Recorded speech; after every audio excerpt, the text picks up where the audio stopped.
All right, hi, and welcome back. Attorney Steve Vonder, and welcome to another exciting video. We are talking in this video about defamation.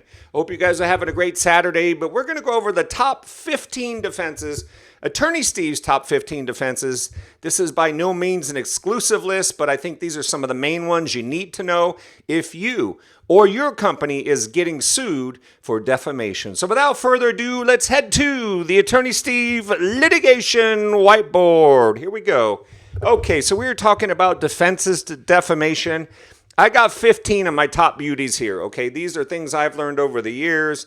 See, a lot of people think defamation is, well, somebody said something that upset me, so I've got a defamation claim, or they're not being totally truthful, so I got a claim.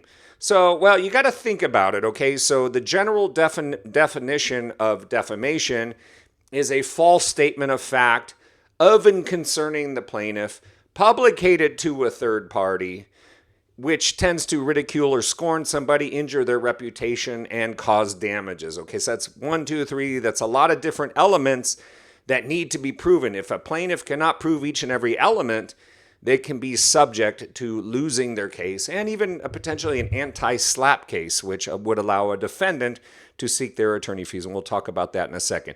But let's go take a look at the board here. So I have, I have written this out here for you. So basically, there are two types of defamation. There is oral defamation. That's saying, yeah, that guy's an axe murderer. He's an axe murderer. Okay, well, that's oral. That's spoken. That is slander. Spoken, slander. Spoken, slander. The written type, this is when you go and you write something on Rip-Off Report and you say, this company is fraud. They're a total fraud. They ripped me off. Okay? Written, and this is electronic, this is digital defamation. Written is libel. How I remembered that in law school was libel is like a label is written. So do what you got to do to understand that, but that's how I understood it. So you have oral, slander, written, libel. These are both defamation. This is what defamation consists of, either one.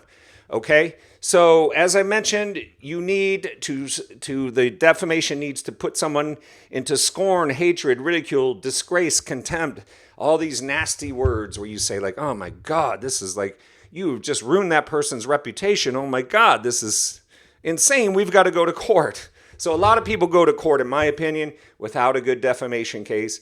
That's why I'm doing a video on the defenses, okay? So let's go over here. So let's start here. I've got a lot. We're going to just check them off my list. Publish book reviews or film reviews. So somebody's saying something about a film or video. There's public policy exceptions, different qualified privileges, things like that.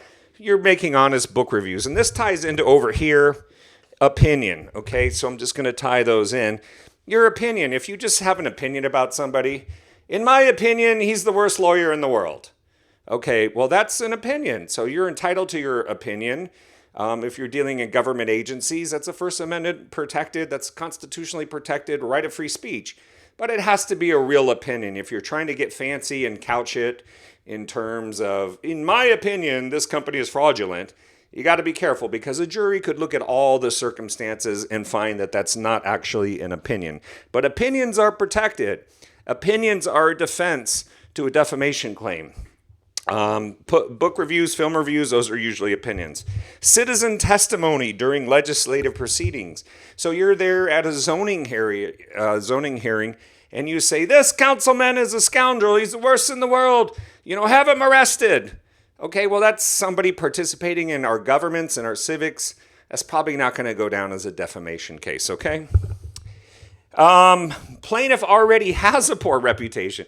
This is one of the things so the plaintiff has to show that they were held out, that their reputation was harmed and injured.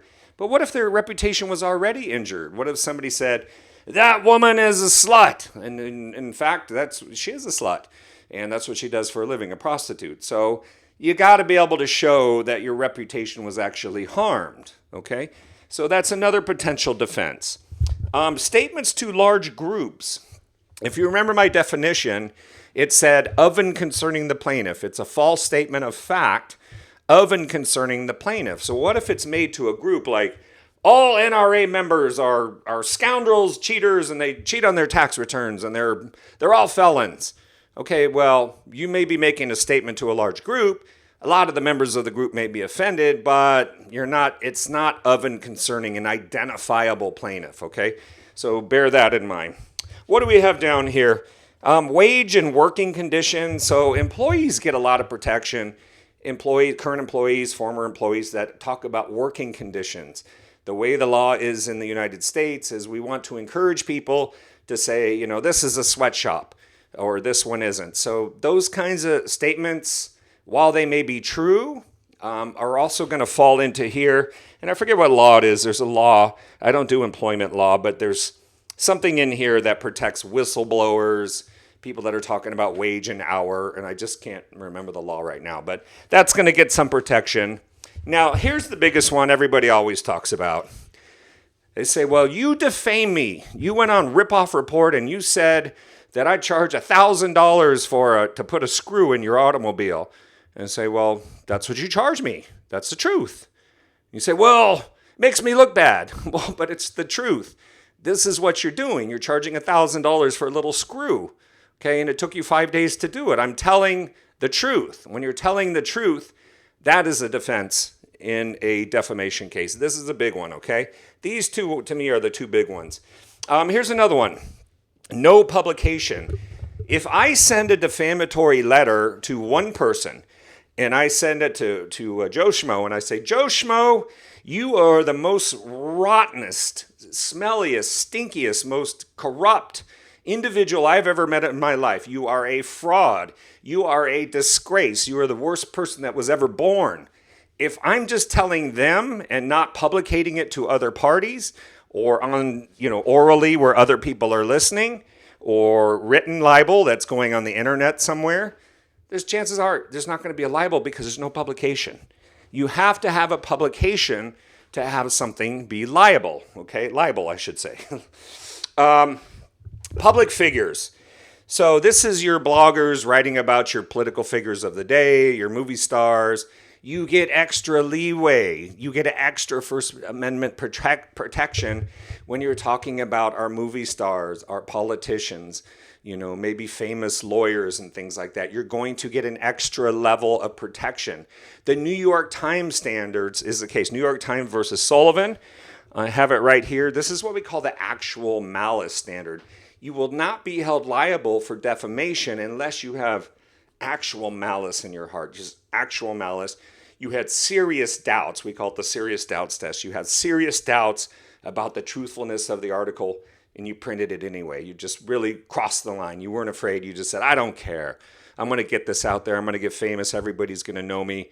I'm going to make a name for myself. Well, you could find yourself in a lawsuit against a public figure. Usually public figures have a little bit of money, deep pockets, and they might take you to court. I know Donald Trump has sued a lot of different people for defamation. So this is something that you have. You get extra leeway, but it doesn't mean that you're immune. But this can be a defense in a defamation case. Consent. If somebody consented to the publication and you say, well, we're going to write a negative review about you. Okay, well, I'm okay with that. You can speak your mind. Then you post it, and they say, what?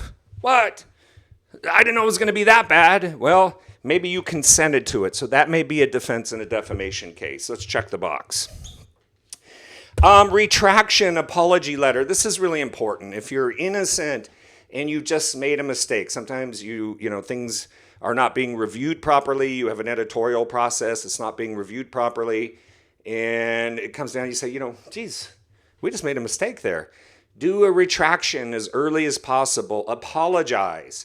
Those kinds of things. This would at least help you mitigate and get to the issue of whether or not there was harm.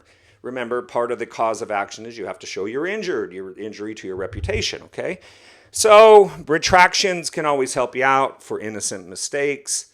What else? I have here, let's go to statute of limitation. California, 1 year from the date of the communication, 1 year from the date of the communication. So you don't have a lot of time to sit on your rights and wait around. If you think there's something that really caused serious reputational damage, you need to file, you need to sue, you need to get it going. You don't have a lot of time. This is California. Now, every state is going to be different.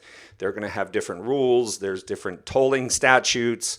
So different things to look at. So this is general information only. Now, here's another one. Litigation privilege, judicial proceedings. So I did another video about, can a lawyer defame you? Lawyers have incredible leeway, in the litigation process. If we're involved in litigation, we're allowed to make accusations. We're allowed to throw things out there. Some people might say, oh my God, they're accusing me of, I didn't do that. That's so wrong. It's defamatory. Well, as to lawyers in the litigation privilege, there's a very wide leeway if it's in the pursuit of litigation, okay? And now there's different ways to interpret that. Maybe it's outside the litigation context. Maybe it's in the hallway of a courtroom. There's different things that could affect that. But litigation privilege, lawyers, judges have significant leeway in judicial proceedings. Here's another one. We're getting down to the end here. Political broadcasts and speeches, you hear this all the time. Lots of times with Trump, this person's a criminal, that person's crooked Hillary, right? Crooked Hillary. You can call her that, and it's like, wait, you're suggesting I'm a criminal. I've never been adjudicated a criminal. Those kinds of things are they're not actionable. They're just not actionable. Okay, and here we have dead. What does that mean? You can't defame the dead. If somebody's already died, and you say, well, maybe I had a old baseball coach, and he was the worst coach in the world, but he's dead now.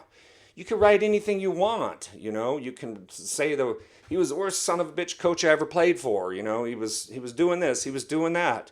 So those kinds of things. You cannot defame the dead. That's the rule, okay? Now, finally, I have up here the anti-SLAPP statute. And what this means is if you're engaging in protected free speech, truth, opinion, you're over here in one of these categories. If you have like a lot of these defenses, and the plaintiff sues you, you may want to file what's called an anti-SLAPP motion and say, Judge, all they're trying to do is limit my free speech, my strategic participation, the public participation, and they're trying to prevent me from conversing on things that clearly fall into these privileged areas. And so an anti-SLAPP is something you can do to stop these defamation cases in their tracks. You can seek your attorney fees, and I had one case where I knocked it out. I knocked it out with attorney fees. Somebody bringing something trying to get rid of my lawsuit. I was on the plaintiff's side of this case. Didn't work. So I got my attorney fees on that. Finally, defamation per se. Remember, I talked about one of the items that you need to show as a plaintiff is harm, the injury. You need to show the scorn, hatred, ridicule, disgrace, contempt, injury to the reputation. So there are some categories, and let's just say that there's 4. Okay, there may be more. This is just kind of the general law school 101 stuff. 4 categories of what we call defamation per se. The damages are presumed damages. So you don't have to necessarily prove your damages, but you want to always have damages. You don't want to get it like a $1 award. That's no fun. But here they are, the 4 categories. Serious crime. You say that person is an embezzler, and there's no truth behind it. It's not an opinion because you're actually saying something negative about them. So serious crime is one. Loathsome disease. That person has AIDS or syphilis or herpes. Those kinds of things, loathsome disease. Business trade slander, this is happening all the time. Rip-off report, all kinds of websites, reporting negative things. People in their trades can be a big victim of this, okay? And finally, unchaste, like saying, well, she's a slut, she's not a virgin, or she's unchaste, I think is the word. So, but anyway, so though there are 4 categories where damages are presumed, these might be a little bit easier to bring, especially if you have real damages, pain and suffering, emotional damages. You may be able to get punitive damages in a very egregious type of case that's oppressive or malicious or fraudulent under California law. But that's it. That's a general overview. So when people are bringing a case of defamation, this is not an exclusive list, but go take a look. I mean, there's lots of little holes where you have actually valid defenses against a defamation claim. So we can help plaintiffs if you have a legitimate claim. We can help defense in defense of these kinds of cases.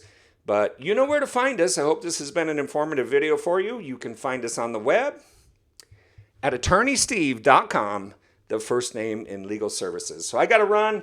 I just wanted to get this out there to you today. It was on my list. Some people have been asking about defamation. What are the defenses? There you go. Who's answering the call? You got the questions. I got the answers. Okay? Attorney Steve, thank you for watching. If you like this video, boom, hit that like button. Subscribe. We're getting close to 15,000. This has been so great. I appreciate all of you guys that have been watching, sharing my links, doing those kinds of things. So thank you so much. Have a great Saturday. I may have a video tomorrow, not quite sure yet, but have a great Saturday. Appreciate you watching. Bye now.